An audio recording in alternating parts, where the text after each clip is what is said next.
Hey guys, and welcome to part 4 of Spyro 2 Ripto's Rage. In the last part we did Hurricane and Sunny Beach, and now we're gonna do something kind of unorthodox. I'm gonna do a Speedway stage before anything else. Nice work, Spyro. The orbs you're carrying have activated this special portal. You won't find a talisman in the Ocean Speedway, but if you're fast, you'll get lots of treasure. Have fun! So normally how I play these games is I'll do all the levels first and then do the Speedway last, because, I don't know, that's how I tend to do it. But after completing all the main talisman levels, you get sent straight to the boss door, and Alora starts talking, so to save that for later, we're going to do the Speedway first. And, guys, this Speedway's music is so good. It's like the most underrated Speedway song ever.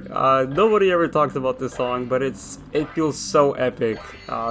That I try not to use that word as much as I do, but yeah, the way Spyro flies around and the way he dives down when you press up, like with this song in the background, it's just perfect, man. Like, I love this Speedway is awesome. It's super hard though, like really hard. And by hard I mean like not doing it normally. I'm talking about the skill point, dude. Getting the skill point for this is so hard. Because you gotta do it in under like a minute 10 seconds, I think it was, or a minute 5 seconds. It's hard to remember. Each speedway is like different depending on what it is. I kept missing that boat, and so I was like, you know what? I'm definitely not getting the skill point if I kept doing that. So I hit restart, and I'm doing it again because of course I did. Unfortunately, I didn't get to do it first try, so that kind of sucks. But you know, I'm recording, things happen, so I gotta just keep going. Charging in these speedways can be kind of difficult because the way Spyro supercharges, he keeps going forward and there's no stopping him, you know? Like, so any kind of slight input on left and right, Spyro goes really further left and right, you know? It reignited, it's kind of like that, except it's a lot easier to not go as far left and right when you input that direction, so it's a little easier to do in reignited, but here it's very precise, so it's just something you'd have to get used to. To have the best chance of getting the skill point in this stage, I recommend just going through all the rings, getting all of the cars backwards, and then jumping off to get the boats. The boats are, if you do them backwards, like going in the direction opposite they're going, you can just flame all of them one by one, and it makes it a heck of a lot easier. So, and then the last thing is just to get these arches, and there we go, we got the skill point. Let's go! Feels really good. Second try, by the way. Usually it takes me a little longer, so... minute 7 seconds, that's really good. I think the fastest I've done this, like a minute 5 seconds, but that was like in my prime, I guess you could say, so... Let's talk to this lady. I guess now you think you're pretty good. Well, let's see if you're as good as the current champion. Alright, Spyro. Meet the course champion. In order to win the race, you must fly through all the rings. Beware if Hunter flies through a ring first. The ring will start to shrink. So every speedway in this game has a minigame mission with Hunter. Well, not with Hunter, but just a minigame mission in general. I'm thinking more of Spyro 3, where every speedway has Hunter in it, but in this case, Hunter is flying through all these rings. We gotta go through each and every single one of them. If we miss one, we gotta start all over again. Well, actually, if you miss one, you won't automatically lose. The problem is, as soon as Hunter goes through it, it starts to shrink. It gets smaller and smaller until eventually it just disappears. So, the idea is to just go through all of them as quick as you can before the rings get a chance to get out. But this is probably the hardest part right here. Getting through there the way Hunter does it is really difficult. So, but because of Spyro's beautiful, so good flying controls in this game, you should never have an issue because the flying controls are so good. I love the Speedway controls in Spyro 2, Spyro 3. They're literally perfect. In Spyro 1, they're pretty much the same, honestly. But in this game, it just feels cooler. Look at this. Spyro's wings go arched back like that. Like, so epic. I wish Reignited brought that back, but unfortunately not. Great job, Spyro. That was some excellent flying.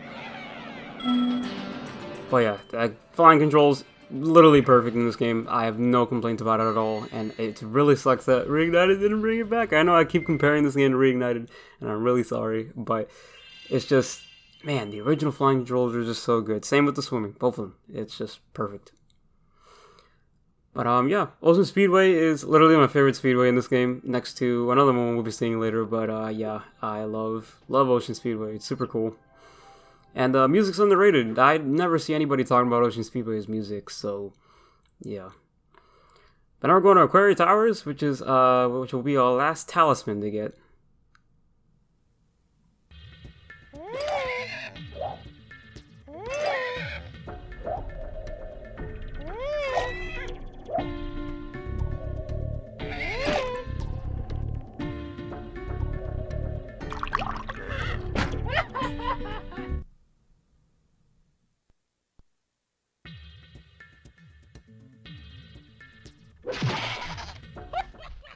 The funny-looking guys with the shock sticks have drained all our water. We can't get it back unless someone activates the switches they're guarding. The shock stick guys are tough. Yesterday they turned Vern, our giant squid, into fried calamari. These poor seahorsies. We gotta help them, guys. They're here drowning. Like, they don't have water or anything. That's so sad. Aquaria Towers is a special level to me. I think it's really awesome. The sense of scope here is insane, especially when all the water is like brought back up to life. There's so much to this stage, guys. It's really huge. I don't think there's any other level like it in the Spyro series, at least from what I can remember. It's all swimming. Like, that's all you're doing here. And what makes this level so much better in this game compared to any other version of this game is that the swimming controls are literally perfect. They're so good, you know. And that's what makes this level super fun for me. I love swimming around here. The amount of immersion you get just going through all that water is just awesome, and it's so good, you know. And breaking those vases in the water, the sound effect they make is so satisfying. I love it. But so yeah, these seahorses don't have water, and it's so sad. And I actually really like seahorses a lot. I think they're super cute. So the fact that they're here suffering makes me sad. So we gotta make sure they get the water back and get these jerks out of here. Those enemies, the water workers with the shock sticks, can be kind of difficult because as soon as you're charging into them, they already start like preparing to shoot at you. So if you don't get into them in time, what'll happen is they'll just shock you before you even get a chance to do anything, and that can be kind of tough. So at least underwater, like if the way I defeated that guy now was when the water hasn't been raised up yet, so it's a little easier to do when there's no water. But in the water, I feel like I don't know, it feels like they do it earlier than they usually do. I think you'll see an example of it here, actually. Hold on. Yep, right here. Yeah. So you see how he starts doing that really early. So you just got to make sure that you're in line with it. I try to stick to the far right. Not far right so that I can miss him or something, but at least far right enough that I can land a hit and not get hit, you know. So. Hi, Spyro. You must be tougher than you look to get here. All the same, you won't be able to get past the metal sharks up ahead. I suppose I could let you borrow my submarine, though. For a modest fee, of course. A pleasure doing business with you, Spyro. This submarine is 100% shark-proof. I guarantee it. So we have to pay money bags to get access to this shark submarine, and it allows us to get past these very menacing metal sharks.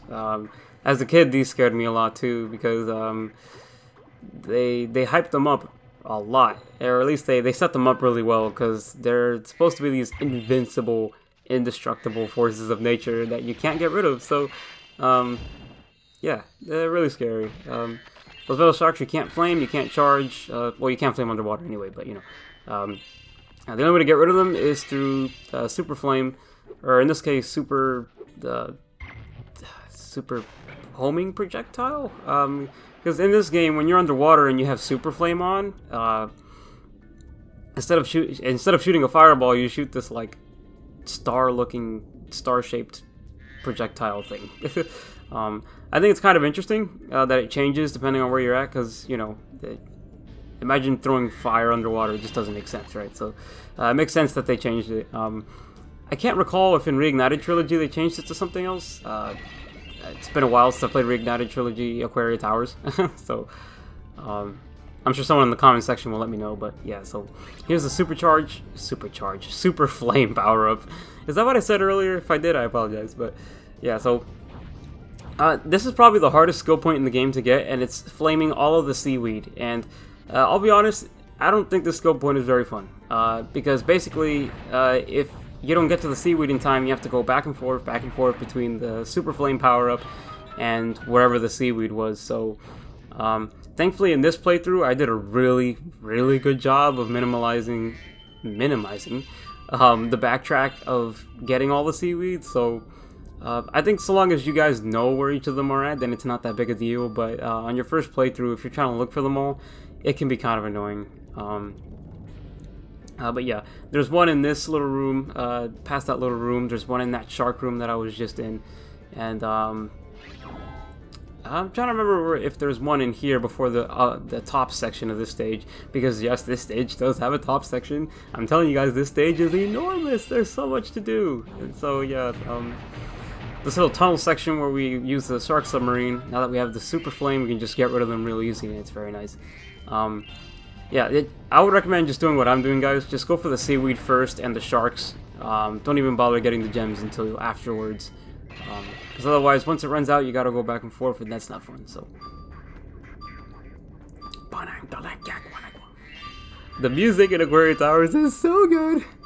I'll probably be gushing about this music for this game throughout the entire playthrough, so I apologize, but what can I say? It's Stuart Copeland, man. He's just a mad genius, you know. But yeah, I feel like every track in this game is super unique, and I feel like they're more dynamic compared to Spyro 1's soundtrack. In terms of which one I like more, I definitely think Spyro 1 is the better soundtrack compared to the other two.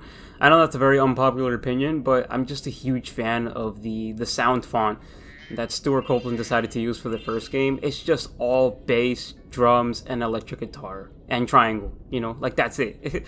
And I don't know, I love the drums a lot in that game, and the bass especially, you know, it's what made the experience for me, you know. So but yeah, so that's why the first game's soundtrack is my favorite. But Spyro 2's goes for a more unique approach in that every soundtrack feels very dynamic, and I think Copeland in this game decided to use his same method of making music that he did in the first game, at least I'm pretty sure.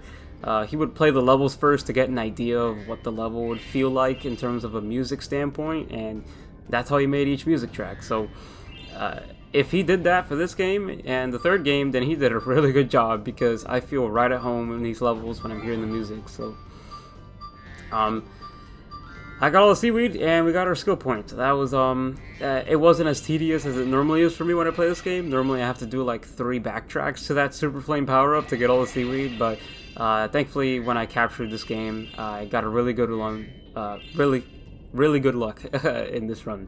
So, I've played this game enough times to know what areas specific seaweed are. I don't know the exact locations per se, but I know which areas have like a bundle of them. So that's what I went off of, and I managed to get them all relatively quickly, so that's good. When you're in this top section, remember to get these gems up here. I always miss them every time I play the stage. I don't know why, but these especially, they're just kind of hidden on the top of these towers, so make sure you check all the top of the towers to get all those gems, and that way you guys can get 100% in this game. I was only missing 2 gem, and there it was, so thankfully I didn't have to backtrack again, so that would have been really bad. I've been trying to tame my new pet manta ray, but he just won't obey me. Hey, you're just about the right size to ride on his back. Great. Hop on his back and guide him through each of the rings of bubbles as it appears. And remember, he's brand new, so try not to get him dented or scratched up. It's funny because Hunter was like, hey, you're just about the right size to ride on his back. And I'm like, well, Hunter, weren't you trying to train him too? You're not exactly my size, so... but anyway, this minigame is actually kind of fun. You're on this manta ray, and manta rays are really cool. I'm just a huge fan of like aquatic life in general, so it's relatively simple, honestly. You just fly through all the rings, and that's it, you know. The Manta Ray is not hard to control. I would say he's kind of loose. Really loose, actually. When you go up and down and left and right, it's relatively easy to do. So, I think the hardest part is just keeping up with the seahorse.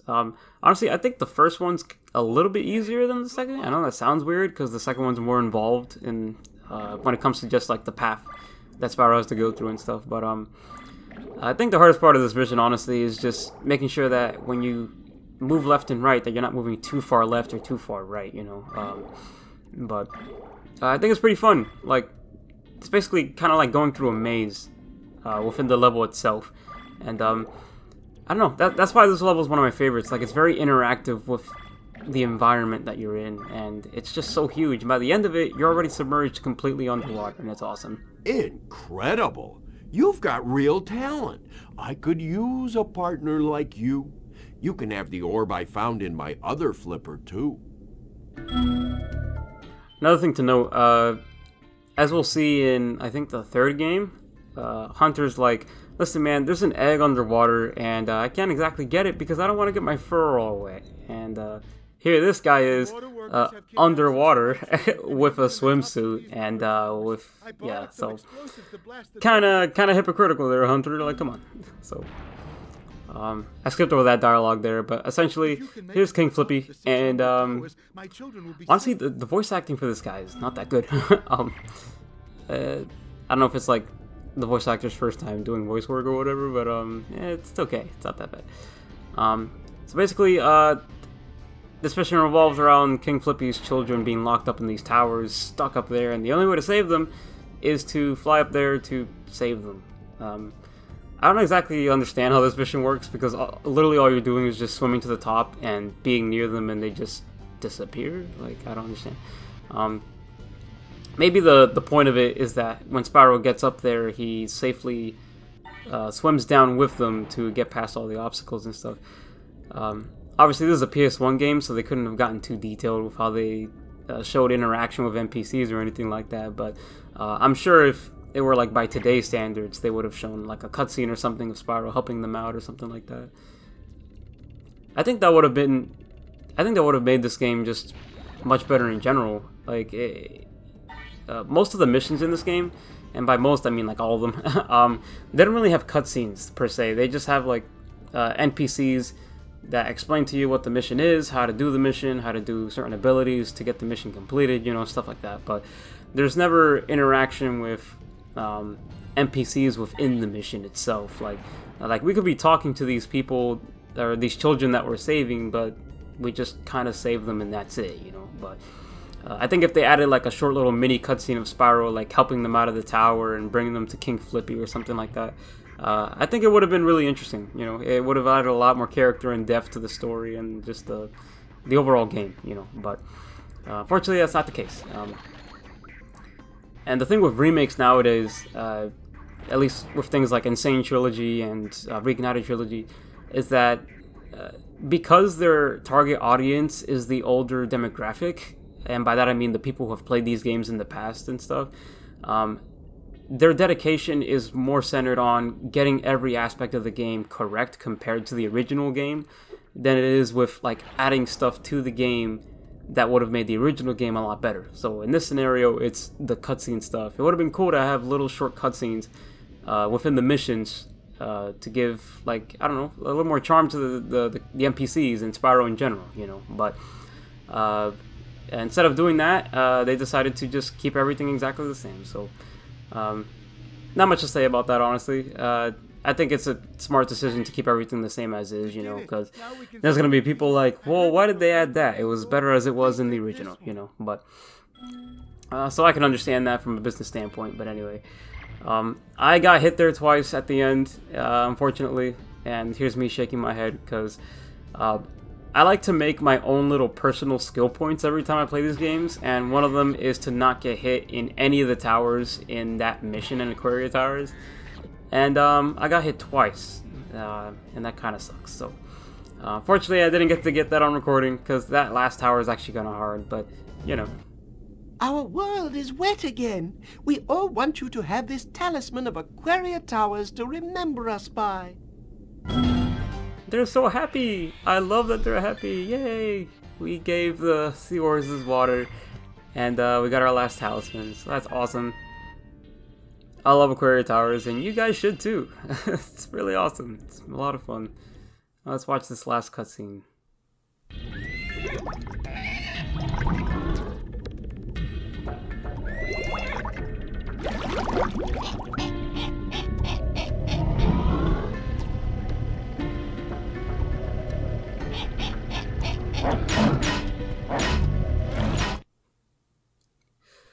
Oh man, I could have sworn I got all those metal sharks, but I guess I missed one, so.